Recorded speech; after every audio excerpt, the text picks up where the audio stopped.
अस्सलाम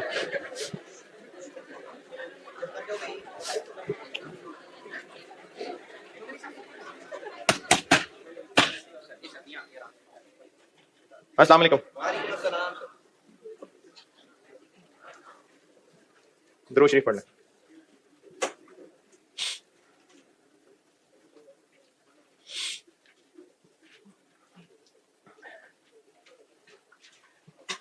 अभी मैंने टेस्ट लिया था, वो आप में से कितने लोगों ने दिया था? अच्छा, बाकी रिजल्ट का इंतजार कर रहे हैं। अच्छा, उसमें ना सवाल में गलती हो गई थी मुझसे। वो डेप्रिसिएशन का रेट मैंने असल में ये बीएफडी का सवाल था, मैंने उसको अमेंड किया था, तो वो अमेंड करके ना एक चीज सोल्यूशन में पहले डाल दी, सवाल में बाद में चेंज की, तो वो एक टेक्निकल मिस्टेक हो गई।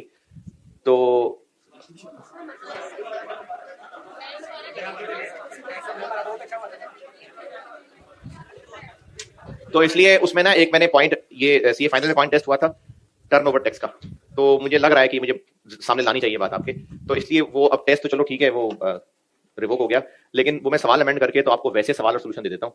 जो पास हो जाए वो जब आए वापस तो सवाल को कर लेना, और अगली टर्म के लिए संभाल के रखना हो जूनियर्स के लिए तो फिर उनको दे देना। तो वो सवाल अमेंड करके मैं आपसे शेयर कर लूंगा, तो वो टेस्ट कैंसिल। इसमें खुशी की क्या बात है?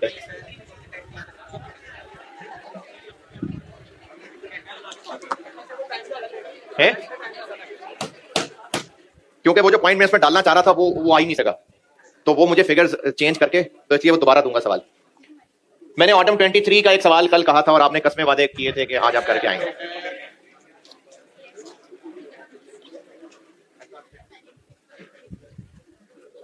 जब कोई ये शॉर्ट टर्म डिसीजन मेकिंग में भी करते रहे हैं, जब कोई एग्जिस्टिंग रिसोर्स जो हमारे पास मौजूद है वो इस प्रोजेक्ट पे यूज होना हो, पहले से पड़ा हुआ रिसोर्स है, चाहे वो लैंड है चाहे वो स्टॉक है, तो कितने का खरीदा था, कितने का बनाया था, ये रेलिवेंट नहीं होता, उसकी अपॉर्चुनिटी कॉस्ट रेलिवेंट होती है।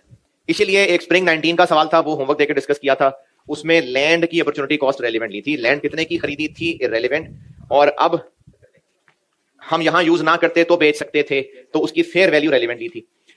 ऑटम 23 में, बल्कि नहीं, ऑटम 23 से पहले बताता हूं, स्प्रिंग 24, इस पे हमारे पास गुड्स का स्टॉक मौजूद था। जो देख के आए हैं वो मेरी बात सुन समझ लें, बाकी सब्र करें। तो स्प्रिंग 24 में कुछ गुड्स का स्टॉक मौजूद था, अगर कंटिन्यू करें तो वो सेल प्राइस के 85% पे बेचना था, पता नहीं मैं नंबर शायद आगे पीछे कर रहा हूं, और अगर डिसकंटिन्यू करे तो 80% पे बेचना था, और वो इन एनी केस बस बेच ही देना था, तो फिर अभी बेच देना था, फिर साल तसा के थोड़ी कस्टमर को बेचना था, फिर अभी बेच देना था। इसलिए कंटिन्यू में भी और डिसकंटिन्यू में भी उसको जीरो पे ही बेचना दिखाया है। स्प्रिंग 24 की बात कर रहा हूं। ऑटम 21, उसमें भी हमारे पास गुड्स का स्टॉक पड़ा हुआ था, क्योंकि प्रोडक्शन कर ली थी ईयर 2 में, 3 में, पता नहीं 2 में, ईयर 2 में, लेकिन सेल नहीं कर सके थे, तो 15,000 यूनिट्स बचे हुए थे। ऑटम 21 की बात कर रहा हूं। अगर डिसकंटिन्यू करते तो अभी बेच देंगे, और अगर डिसकंटिन्यू नहीं करते, कंटिन्यू करते, तो वो फिर हमारी रेगुलर सेल्स में मिल जाएगा, और रेगुलर सेल्स चूंकि 1 में दिखानी थी, इसलिए उनको फिर 0 की बजाय 1 में बेचा। ये स्प्रिंग 24 और ऑटम 21 का फर्क है। स्प्रिंग 24 में एग्जिस्टिंग हमने इन एनी केस अभी बेच देना था, कंटिन्यू के लिए रेगुलर सेल्स अलग होनी थी, पड़ा हुआ वाला इन एनी केस बेच देना था, इसलिए उसको 0 पे दिखाया था कंटिन्यू में भी। लेकिन ऑटम 21 में जो गुड्स ऑलरेडी बन के पड़ी हुई थी, अगर डिसकंटिन्यू करते तो फौरन बेच देना था, और अगर कंटिन्यू करते तो फिर वो रेगुलर सेल्स का हिस्सा बन जाती, इसलिए उनको 0 पे नहीं 1 पे ही बेचा था। ये हो गया ऑटम 21 और स्प्रिंग 24 का फर्क। गौरी वाला सवाल, उसमें मटेरियल हमारे पास पड़ा हुआ था। गौरी वाला सवाल बीएफडी का सवाल कराया था मैंने, जिसमें 4 तरह के मटेरियल थे, बुक में क्वेश्चन 20। इसमें हमारे पास जो मटेरियल पड़ा हुआ था और वो रेगुलर यूज का नहीं था, तो उसकी हमने अपॉर्चुनिटी कॉस्ट रेलेवेंट ली थी। पहला तो रेगुलर यूज था शायद, बाकी दूसरे तीसरे चौथे में शायद वो अपॉर्चुनिटी कॉस्ट ली थी। उस अपॉर्चुनिटी कॉस्ट को हमने टाइम 0 पे लिखा था कि टाइम 1 पे? 1 पे लिखा था। क्यों 1 पे लिखा था? क्योंकि वो पड़ा हुआ मटेरियल पहले साल की सेल्स में ही यूज होना था, तो जब पहले साल की सेल्स ही हमने 1 के एंड पे लिखनी थी, तो उनकी अपॉर्चुनिटी कॉस्ट भी 1 के एंड पे ली थी। ये गौरी वाले सवाल की बात कर रहा हूं। जिन्होंने सवाल नहीं देखे वो चिल करें, मैं भी आज का लेक्चर शुरू करूंगा तो बता दूंगा, वो चिल करें। जिन्होंने देखे हैं सवाल, अगर वो बात समझ रहे हैं और कुछ पूछना चाहें तो पूछें। यहां तक जो बताया मैंने गौरी वाली बात का रेफरेंस दिया है, स्प्रिंग 24 और ऑटम 21 का रेफरेंस दिया है। जिन्होंने भी देखा इन सवालों को, उन्होंने कुछ पूछना है तो बोलिए। गौरी वाली बात दोबारा, जो रेगुलर यूज का मटेरियल नहीं था उसकी रेलिवेंट कॉस्ट क्या होती है? Opportunity cost. लेकिन मैंने उसको एज एन आउटफ्लो 1 कॉलम में लिया था, 0 में नहीं। क्यों 1 में लिया था? क्योंकि वो रेगुलर गुड्स की प्रोडक्शन में यूज होगा, वो सेल्स हम ईयर 1 में लिखेंगे, इसलिए उस मटेरियल की अपॉर्चुनिटी कॉस्ट भी मैंने 1 में लिखी थी। अब आते हैं ऑटम 23। ऑटम 23 ऑटम 23 में मटेरियल के अलावा अगर कुछ पूछना है तो पूछिए, जिन्होंने भी ऑटम 23 किया है, और अगर पूछना है तो मटेरियल के अलावा पूछना है जो पूछना पहले जी। डिस्काउंटेड 15% क्यों लिया?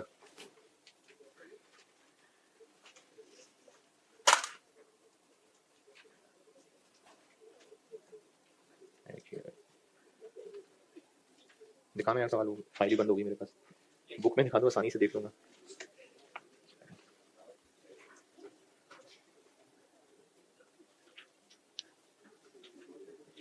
जी आप क्या कह रहे हैं? 15 क्यों लिया?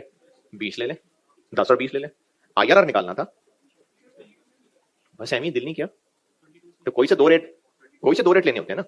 देखिए कॉस्ट ऑफ कैपिटल तो लाजमी तब लेते हैं अगर सवाल की एक रिक्वायरमेंट एनपीवी भी होती। एनपीवी तो मांगी नहीं, सिर्फ IRR मांगा है, तो आप 10 और 20 ले लें, 22 और 25 ले लें। मैंने ऐसी बस 15 और 25 ले ली, आप और रेट ले लें।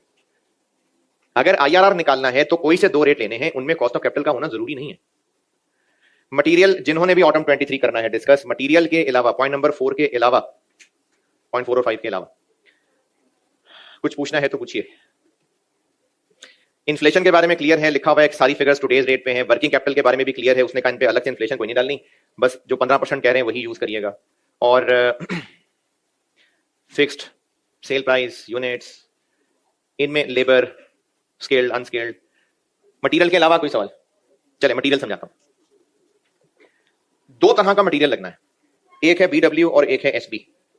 ये जो BW है इसके बारे में पॉइंट नंबर 5 में कोई कहानी सुनाई है? नहीं, इसका जिक्र सिर्फ पॉइंट 4 में है। और BW के बारे में लिखा हुआ है कि इस प्रोजेक्ट के लिए एनुअली 3000 किलो चाहिए, अभी 1500 किलो पड़े हुए हैं, 550 का 1 किलो मिलता है, और अगर यहां यूज ना किया तो और प्रोडक्ट्स में भी हो जाता है यूज। तो चूंकि और प्रोडक्ट्स में भी यूज हो जाता है तो फिर ये रेगुलर यूज का है। तो जब रेगुलर यूज का है तो 1500 किलो जो पड़े हुए हैं उनका कुछ भी नहीं करना, इसलिए BW में सिंपली हमने 3000 किलो लिए और उनके ऊपर पर किलो कॉस्ट लेते गए।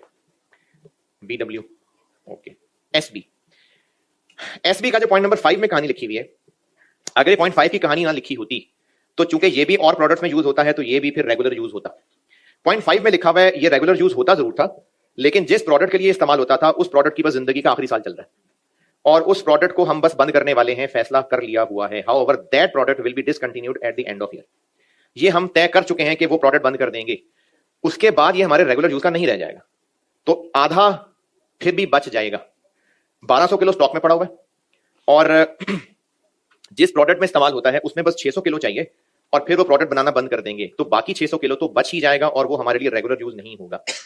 तो वो जो 600 किलो बच जाएगा, फालतू पड़ा होगा, उसकी रेलेवेंट कॉस्ट, उसकी NRV, और वो है 4200 का आधा। अब इसमें दो काम कर सकते हैं, दोनों सही हैं। आप इसको 0 पे भी आउटफ्लो ले सकते हैं अपॉर्चुनिटी कॉस्ट, और 1 पे भी ले सकते हैं, जो मैंने गौरी के सवाल की मिसाल दी। लेकिन अगर 1 पे लेनी तो फिर 1 साल इन्फ्लेशन डाल लेना। 0 पे लेना है तो भी ठीक है जो अभी किया हुआ है, और अगर आप इसको ये समझे कि रेगुलर, मैंने गौरी वाला मिसाल इसलिए दी थी कि वहां पे भी तो मटेरियल हमारे पास पड़ा हुआ था, लेकिन उसने चूंकि हमारे प्रोडक्ट्स में इस्तेमाल हो जाना था ईयर 1 की सेल्स में, तो उसमें मैंने ईयर 1 में ही उसको आउटफ्लो दिखाया था। तो इस सवाल में आप बिल्कुल कर सकते हैं ऐसा कि SB के जो फालतू 600 किलो बच जाएंगे उनको चाहे तो अभी वाली NRV 0 पे अपॉर्चुनिटी कॉस्ट दिखा दें, वो भी सही है, और चाहे उसको 1 साल इन्फ्लेट करके 1 पे दिखा दें, दोनों बातें सही हैं। मैंने 0 पे सिर्फ इसलिए दिखा दिया था क्योंकि इसके ICAP के सोल्यूशन में 0 दिखाया था, तो मैंने कहा ये वैरायटी भी बच्चों के सामने ले आऊं, तो इसलिए मैंने 0 पे दिखा दिया। वरना अगर आप इसको 1 पे दिखाना चाहें वो भी बिल्कुल ठीक है, लेकिन बस अपॉर्चुनिटी कॉस्ट को 1 साल इन्फ्लेट करना पड़ेगा।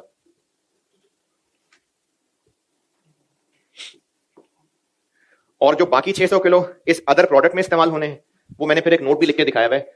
वैसे तो हम लोग लिया करते हैं हायर अपॉर्चुनिटी कॉस्ट, NRV, और किसी और जगह इस्तेमाल होना हो तो उसमें से हायर, लेकिन इसमें जिस तरह से उसने कहा है कि ये प्रोडक्ट हम 6 महीने बाद डिसकंटिन्यू करेंगे, तो इसका मतलब हम फैसला कर चुके हैं कि इस प्रोडक्ट में तो करना ही है इस्तेमाल। तो इसलिए 600 किलो के ऊपर कंट्रीब्यूशन ली है और जो बाकी 600 किलो फालतू बच जाएगा उस पर NRV ली है। आप अगर NRV 0 की बजाय 1 पे दिखाना चाहें तो वो भी सही है, बस उसको इन्फ्लेट कर लेना 1 साल। और बताएं इसमें किसी ने क्या पूछना है? ऑटम 23 में कुछ पूछना है तो नहीं पूछना?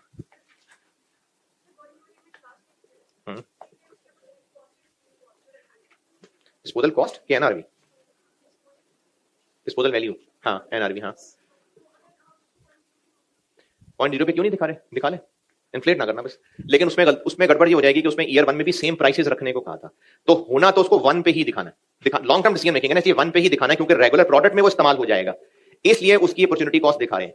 इसमें भी दिखानी 1 पे चाहिए, 0 पे इतना अच्छा नहीं है, दिखानी 1 पे चाहिए, लेकिन इसमें 1 पे दिखाएं तो इन्फ्लेट करके दिखाएं, तो 1 पे ही दिखानी चाहिए। अगर पड़ा हुआ मटेरियल रेगुलर प्रोडक्ट में यूज होना है तो उसको एज अपॉर्चुनिटी कॉस्ट 1 पे ही दिखाएं, 0 पे नहीं।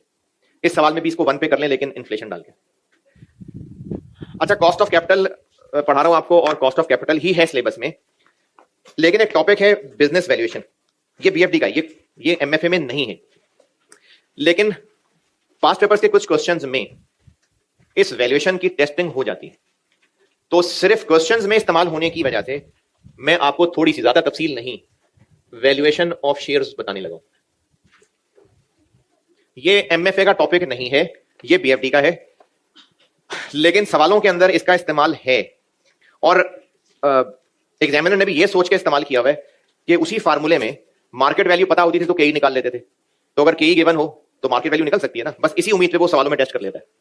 यानी ऑफिशियली ये पेपर में नहीं है, लेकिन क्योंकि फार्मूला वही है तो सवालों में टेस्ट कर लिया जाता है। वैल्यूएशन की तो क्या पता नहीं, वैल्यूएशन।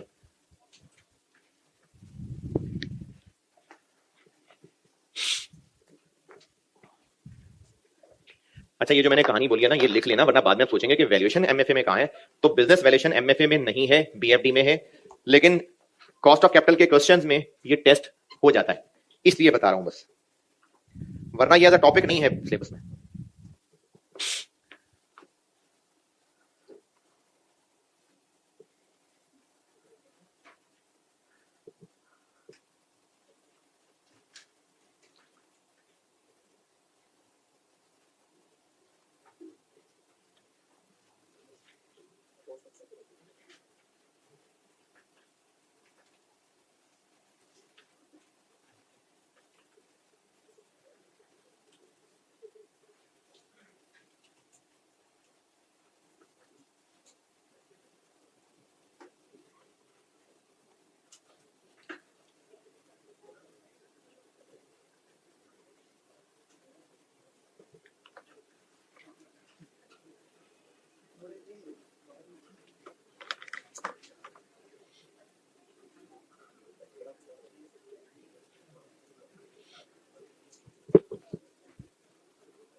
लिख ली कहानी,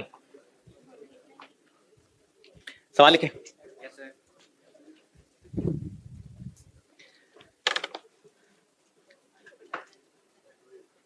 A company pays ordinary dividend.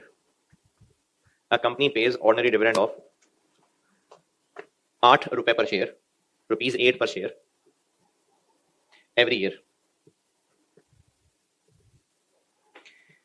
Cost of equity 12% है। Current market value of share बताएं, current market value of share.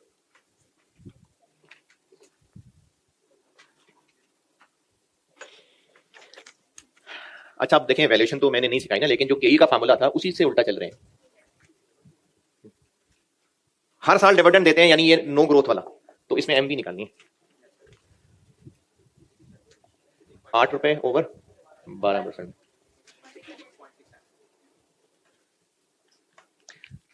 चलें और लिखें।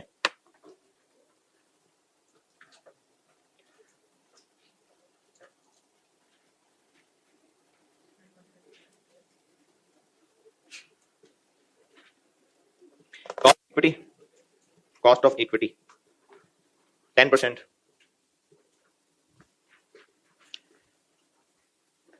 dividend of 5 रुपए पर share, rupees 5 per share has just been paid,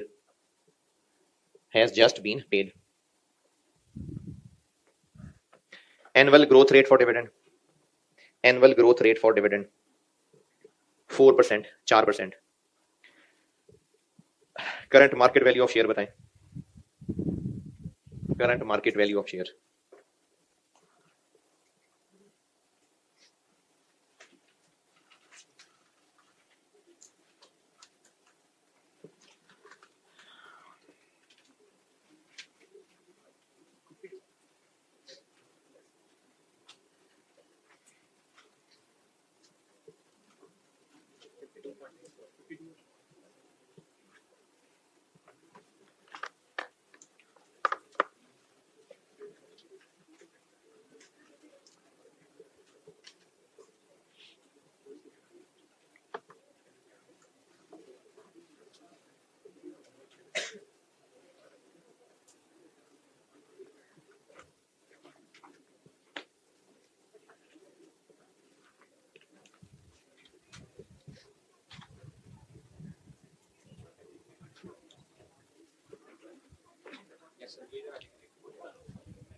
market value is equal to D1 over KE minus G, और D1 नहीं दिया, D0 दिया हुआ है, ये बन गया D1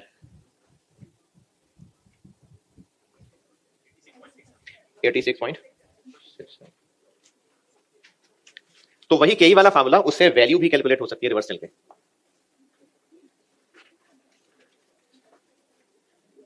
असल में फार्मूले वैल्यू की हैं, वो तो KE हमने उल्टा चल के निकाला हुआ है। हाँ जी 86, ओके चलें और लिखें।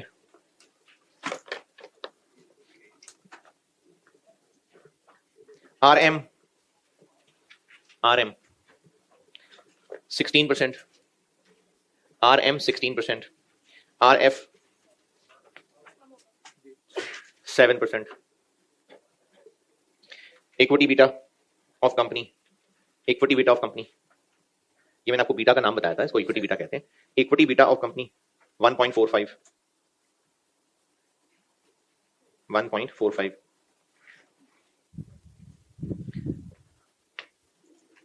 Annual growth rate for dividend, annual growth rate for dividend 5%, 5%। Dividend of 6 रुपए पर शेयर, ₹6 पर share is expected to be paid next year. Current market value बताएं शेयर की।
हाँ जी, पहले तो आपको के ही निकालना पड़ेगा।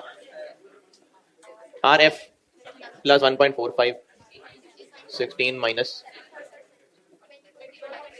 20 पॉइंट और फिर मार्केट वैल्यू D1 के ई माइनस जी। D1 बताया हुआ मैंने 6 रुपए। 20.05 माइनस 5 सबसे हो गया। तो बड़ा आसान है यार एमएफए। चलिए अगला सवाल लिखें। क्या जी? क्योंकि मैंने कहा है ना कि नेक्स्ट ईयर इतना देंगे, तो मैंने D1 बताया। फिर D1 को क्या करें? D0 क्यों कर दें उसको? फार्मूले में तो D1 चाहिए होता।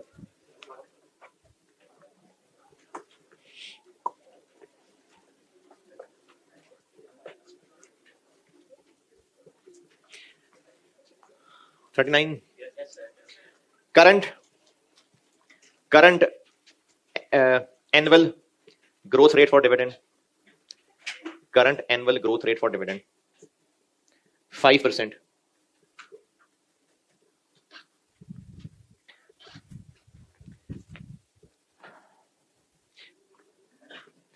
Dividend of 8 रुपए, rupees 8 per share just been paid, has just been paid. RF 6%, RM 15%. Current equity beta of company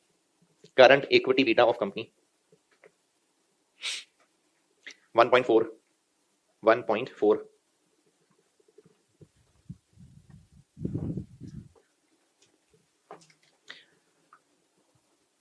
Company is planning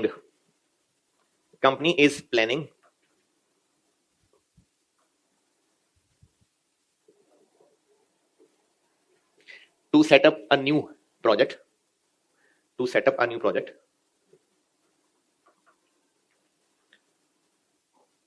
with different business risk.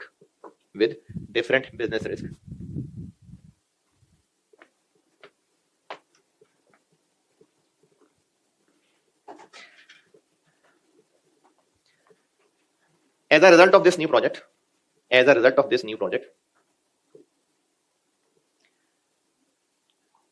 equity beta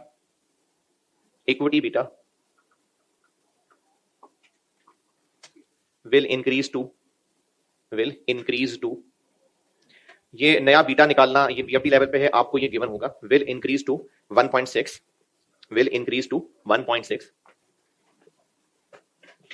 Moreover, dividend growth rate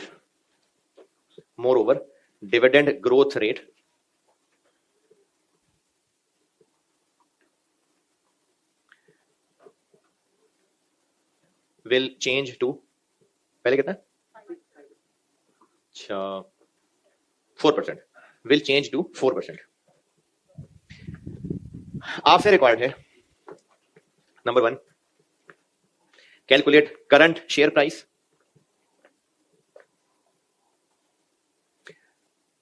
number 2, calculate the percentage change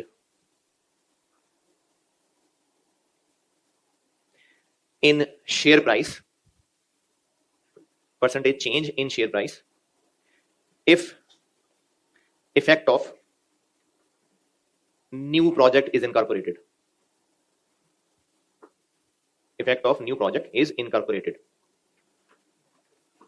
Correct.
Negative मतलब कम हो जाएगी। अच्छा पता नहीं, देखता हूँ। कम हो जाएगी, मुझे नहीं पता, वो तो बनाया सवाल, सॉल्व करूंगा तो पता लगेगा। कम हो जाएगी।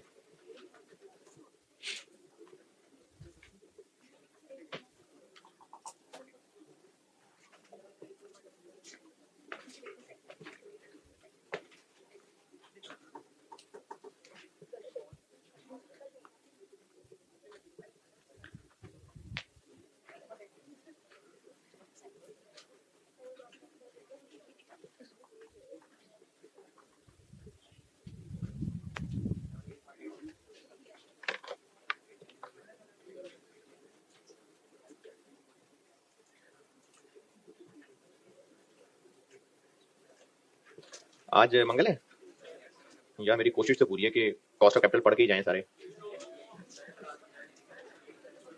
कुछ जिंदगी में कमी ना रह जाए कोई।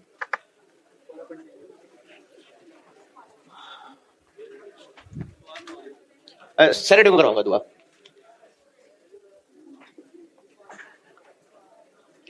करंट वैल्यू पर शेयर D0 कितना, 8 रुपए। Growth rate 5। क्या ही निकालना पड़ेगा, कितना RF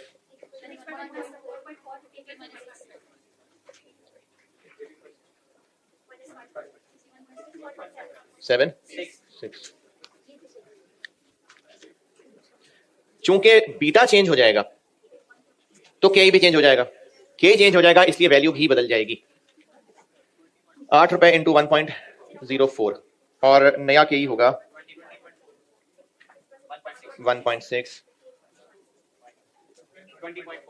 20.4, तो 20.4 माइनस 4। अरे डिविडेंड तो 8 ही है ना, तो ग्रो है ना, अगले साल ग्रो तो कर रहा हूं। 8 तो स्टार्टिंग पॉइंट है ना D0।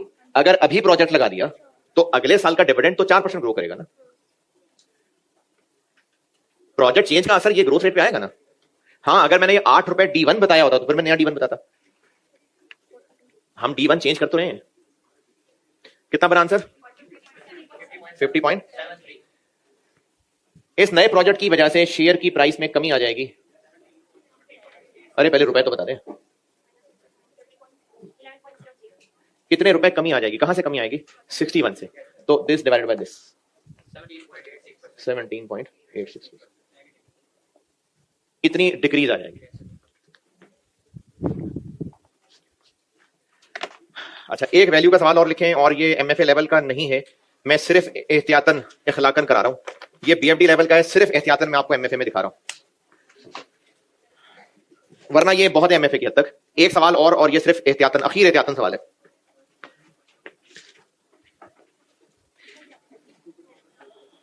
इसमें बताएं, पूछना है कुछ तो जी।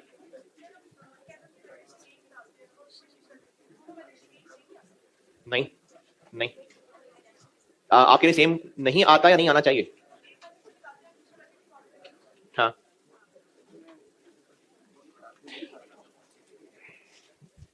दोनों असल में ना, डिविडेंड मॉडल और कैपम, ये केई निकालने के दो अलग अलग मॉडल हैं और दोनों का केई डिफरेंट होता है, दो अप्रोचेस फर्क हैं। लेकिन हम अगर वैल्यू निकालना चाह रहे हैं तो हमारे पास मजबूरी है यही फार्मूला यूज करना, और उसमें केई नहीं पता तो फिर दूसरी मजबूरी है कैपम के जरिए यूज करना। तो मजबूरी की वजह से कैपम से केई निकाल के पुट कर रहे हैं, अदरवाइज दोनों मॉडल्स का कई फर्क निकलता है। तो MFA में चूंकि वैल्यूएशन नहीं है तो आपके लिए तो जो पॉसिबल वाहिद चीज है वही बता रहा हूं। डिविडेंड ऑफ 6 रुपए, a dividend of 6 रुपए has just been paid। ये अखीर एहतियातन सवाल है, ये MFA के लिए ज्यादा ऊंचा है लेकिन करा रहा हूं मैं क्योंकि ये प्रॉपर वैल्यूएशन का सवाल है, तो ये MFA में नहीं होना चाहिए। ना पसंद आए तो बेशक पेज फाड़ देना।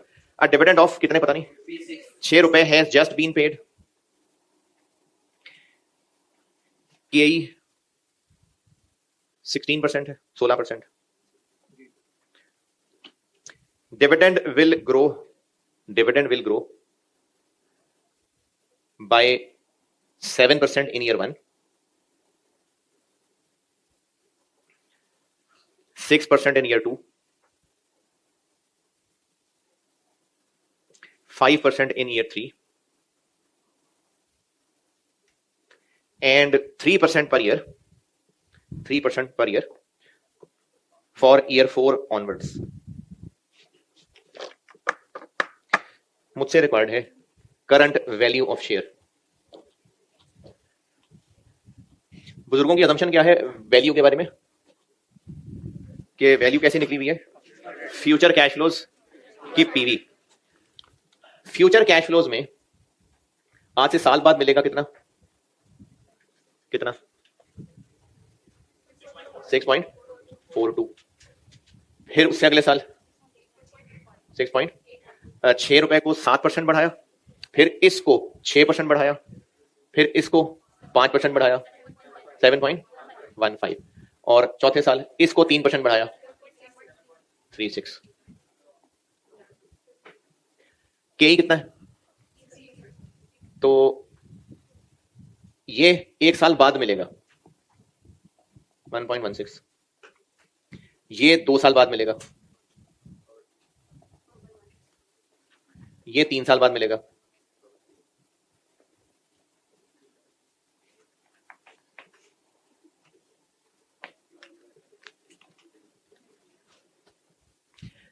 ये वैल्यू कब की आ रही है? ये इस फार्मूले से अभी की, और ये हम ऊपर परपेचुटी का ही फार्मूला लगा रहे हैं. ऊपर D1 लिखा हुआ है, और आपको एनवीटी परपेचुटी की डिस्काउंटिंग में बताया था कि ये फार्मूला पहले कैश से 1 पॉइंट पीछे आता है. अगर हमने D1 ऊपर लिखा है तो इसका आंसर 0 की वैल्यू आ रहा है. D4 लिख देंगे तो 3 आ जाएगा. जब इस फार्मूले में D4 लिखूंगा मैं, तो इस आंसर के अंदर कौन से डिविडेंड्स कवर हो जाएंगे? इसमें कौन से डिविडेंड्स कवर है? अरे इस सवाल में नहीं कह रहा, ये एक कवर है बस, यानी सिर्फ इस एक डिविडेंड की पीवी है ये नहीं, सारे कवर हैं starting from D1. Starting from D1 सारे कवर्ड है. अगर मैं यहां 4 लिख दूं तो जो आंसर आएगा उसमें 4 और सारे कवर होंगे.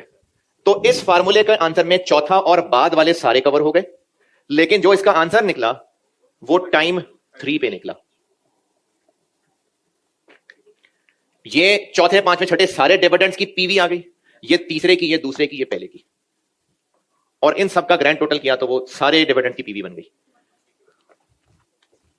ये क्या किया है? दफा करें. क्या आंसर आया? 4, 5. ये बस मैं ये बताना चाह रहा था कि डिविडेंड्स का मल्टीपल ग्रोथ रेट भी हो सकते हैं. उनसे वैल्यू निकालनी हो तो जो अलग अलग डिविडेंड है उनकी अलग सिंगल अमाउंट डिस्काउंटिंग करें, और जहां से वो एक परपेचुटी की शक्ल इख्तियार करने लगा है उस पे अलग डिस्काउंटिंग करें. लेकिन अगर ये ऊपर से गया तो दफा करें. ठीक है, अल्लाह हाफिज़.